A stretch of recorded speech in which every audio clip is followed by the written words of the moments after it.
오전 12시 많은 참여 바랍니다.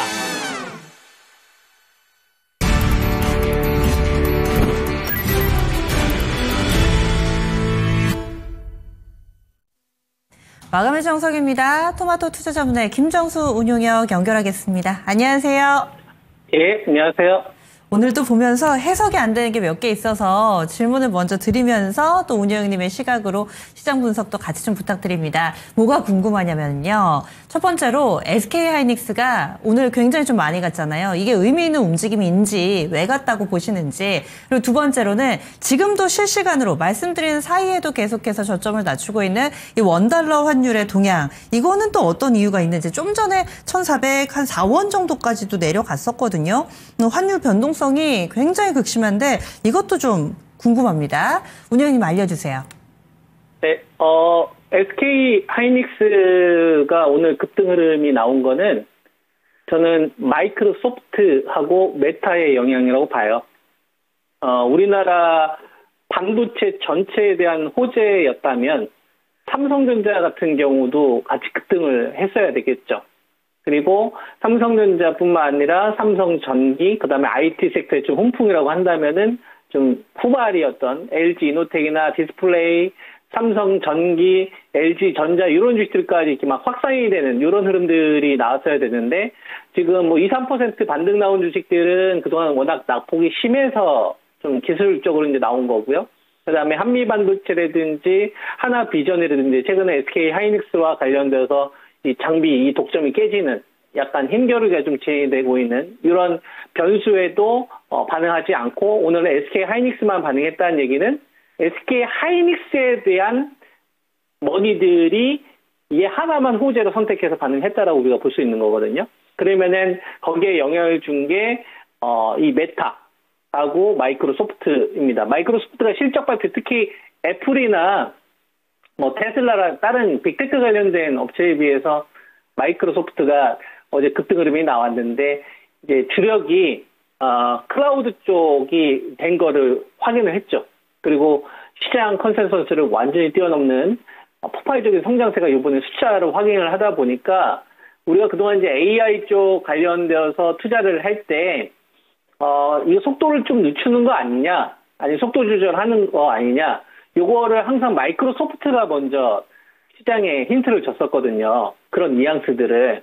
그런데 이번에 클라우드 관련된 매출 성장이 이렇게가 나와버리게 되니까 시장에서 우리가 알고 있던 거 좀 다른 거 아니야? 하면서 이제 마이크로소프트 급등 흐름이 나온 거고 여기에 메타 같은 경우가 이제 실적 발표를 하면서 한마디 거들었죠. AI 쪽 우리 투자 안 줄일 건데 요런 게 굉장히 좀 시장에 영향을 좀 끼쳤고요.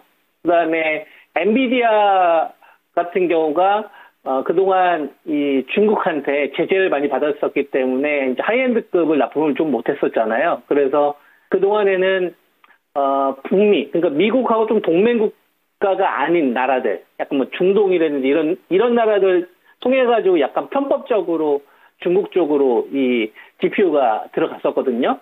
근데 이제 그걸 그동안 이제 꽉 제재를 했었는데 일부 완화한다는 좀 조치가 있었어요. 그러니까 이제 엔비디아가 숨통이 좀 트인 거죠. 그러니까 완전 꽉 쥐다가 저쪽으로 약간 편법적으로 갔었던 거를 그동안에는 눈 감고 있었는데 바이든 정부 때에서는 트럼프 때는 완전히 꽉 잡아와서 급락이 나왔다가 최근에 이제 관세와 관련된 시장 폭락 나오고 트럼프 대통령이 어떤 지지율 급락을 하다 보니까 그냥 갑자기 안 보이는데 이렇게 돼버린 거죠.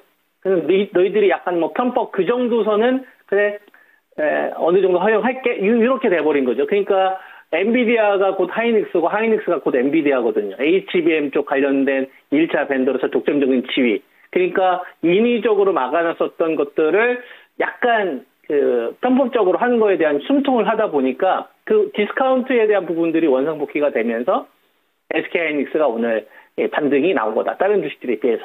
저는 이렇게 해석을 했습니다. 첫 번째 질문에 대한 좀 대답이 되었길 바랍니다. 앵커님. 네, SK 하이닉스는 잘 이해가 됐습니다. 그러면 이번에는 환율도 그렇고 그 밖에 시장에서 전문가님 눈에 들어온 부분들 알려주세요.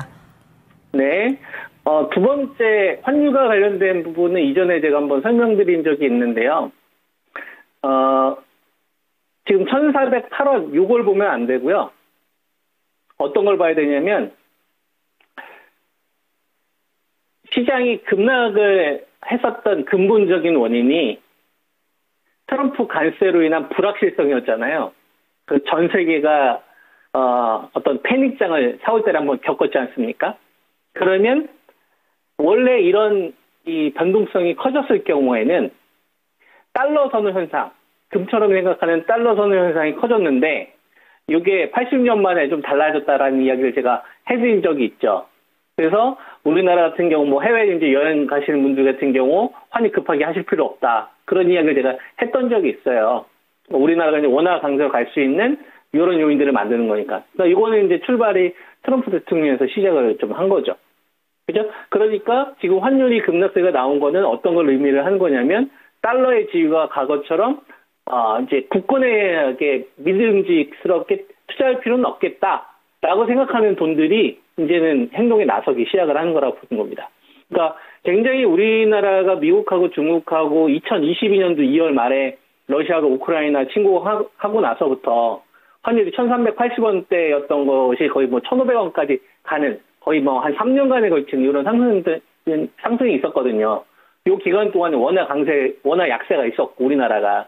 그죠? 왜냐하면 금리가 역전되다 보니까. 제로금리였을 때는, 미국이 제로금리였을 때는 우리나라가 그래도 기준금리가 조금이라도 더 높았기 때문에 이 환율과 관련된 원화 강세가 어느 정도 유지가 됐었는데, 이제 미국이 급격하게 금리를 올리면서 5.5%까지 가는 동안 우리나라는 가계부채와 관련된 것 때문에 3.5% 내외에서 이제 멈췄잖아요. 그러니까 이제 그 금리에 대한 이 간격이 벌어지니까 우리나라가 상대적으로 달러에 비해서 선호하는 게 떨어졌던 거고, 그래서 이제 원화 약세가 지금까지 이어졌었던 거거든요. 바이든 정부에서 트럼프 이식이 올라오는 기간 동안. 근데 이 구간 동안에 자살골을 넣었잖아요. 트럼프 대통령이. 그죠? 그러니까 달러에 대한 선호 현상이 사라져 버리니까 동맹국들에 대한 공격까지 나오다 보니까 굳이 달러를 위기 때마다 사야 되나? 이렇게 돼버리니 그동안 과도하게 이 통화 약세가 유지됐던 각 나라들, 우리나라 포함해서 일본도 마찬가지고 중국도 마찬가지고 다른 뭐 유로화도 마찬가지예요. 이런 것들이 이제 원상복귀 되는 거예요. 과도했던 것들이. 예, 그러면서 이제 떨어지는 거기 때문에 지금 현재 이 원화 강세 요인은 전 일회성 요인은 아니라고 봅니다. 일회성 요인은 아니고 이거는 좀 중장기적으로 이어지지 않겠느냐. 그렇게 이제 보고 있어서 요거 기준 잡는 게 우리가 2022년도 이때로 잡으면 돼요. 저때가 이제 러시아가 우크라이나 침공하고 나서부터 10년간에 걸친 이 제로금리가 바뀌었던 지점이니까. 그래서 요 시점을 기준으로 해서 이어졌던 게 드디어 이제 깨지는 거예요. 그래서 이제 원화 약세 요인은 저는 이제 상당 기간 좀 훼손된다고 보고 있고, 1350원대 이 정도까지 왔었을 때, 그때 또 다시 한번 생각을 해봐야 되겠죠. 아래쪽은 전 저 자리까지 열려있다고 봅니다. 그래서 여기서 환율이 꺾인다라는 걸 우리가 어떻게 받아들이면 되냐면, 그러면 수출주들이 좋을 게 없잖아요. 그죠? 모멘텀이 없으니까. 그죠? 내수주들은 상대적으로 좀 메리트가 있을 거고, 그죠? 어떤 이 모멘텀적인 요인들을 봤었을 때, 조금 더 거기서 깊게 들어가게 되면은, 이제 각 나라마다 좀 나눠놨기 때문에 공장들 나눴기 때문에 약간 달라지긴 했는데요. 어쨌거나 뭐 전체적으로 좀 뭉뚱그려서 이야기를 하자면 이제 우리가 원화 약세에서 살던 이 시기에서 이제는 좀 벗어나지 않았나, 구조적으로.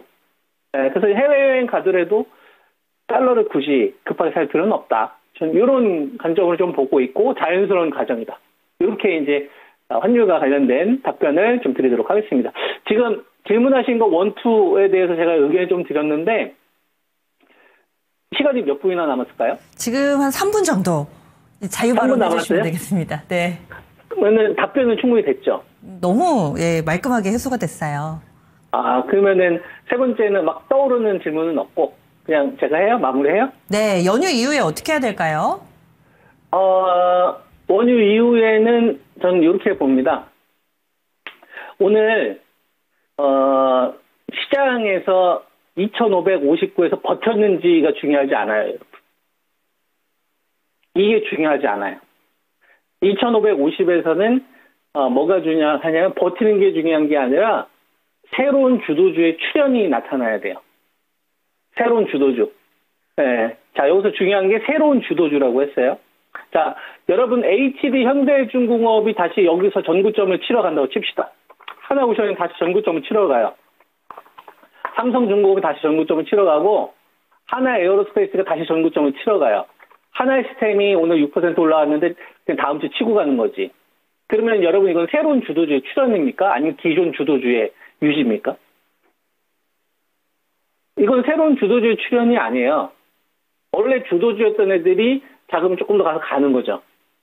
그러니까 우리가 방산주하고 조선주가 다시 전고점 여기서 치고 간다고 해가지고 시장 종합주가 지수가 2,550에서 위쪽에 대해서 긍정적인 신호가 나온다. 이게 생각하면 안 돼요. 여기서는 새로운 주도주가 출현이 나와야 돼요. 여러분. 근데 그게 그냥 오늘 조금 올랐다. 이게 중요한 게 아니라 그 판을 씹어 먹어야 됩니다. 아그작. 그러니까 조선주나 방산주 쪽에 대한 주도주를 누구나 사람들이 다 인식을 하고 있는데 너 비켜! 내가 새로운 왕이야! 이렇게 딱. 그러면 일단 뭐부터 달라지겠어요? 아침 8시나 이제 9시 이제 장 시작하고 나면은 그 이토마토나 뭐 다른 방송국에서 뭐가 바뀌겠어요? 주제가 바뀌겠지. 조선하고 방산 얘기 안 하고 새로운 주제 얘기하겠지. 그런 식으로 이제 뭐 프로그램도 달라져야 될 거라고.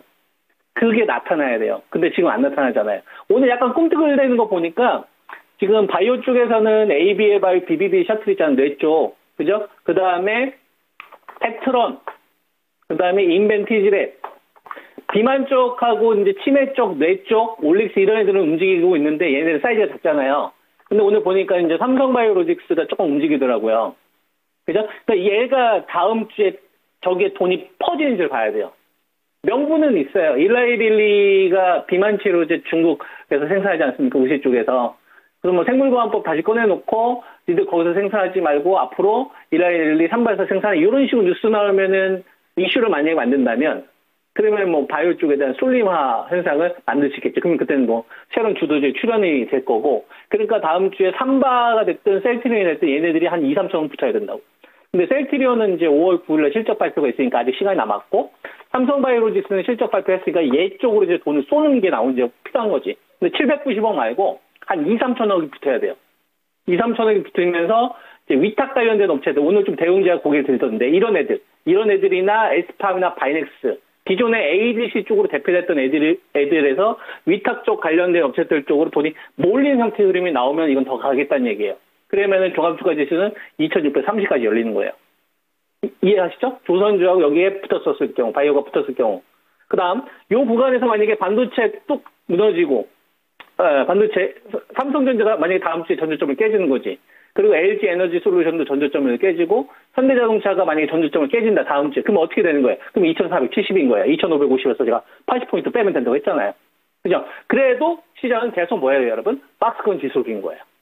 그러니까 지금 현재 구간에서는 뭐 개별 트레이딩 잘 하시는 분들은 적극적으로 하시면 되겠지만 아마 일반 다수분들 같은 경우는 지수 위치하고 유동성 보면서 하시는 게 좋을 것 같고 2350대에서 만약에 방산주하고 조선주 쪽 공략에서 수익 나셨던 분들은 최소한 절반이나 3분의 2 이상은 좀 챙겨놓고 나머지 좀 60 내려놨다가 슈팅 때 나머지 팔든지 그렇게 하시고 원자주도 마찬가지예요. 이제 더 60 내면 안 돼요.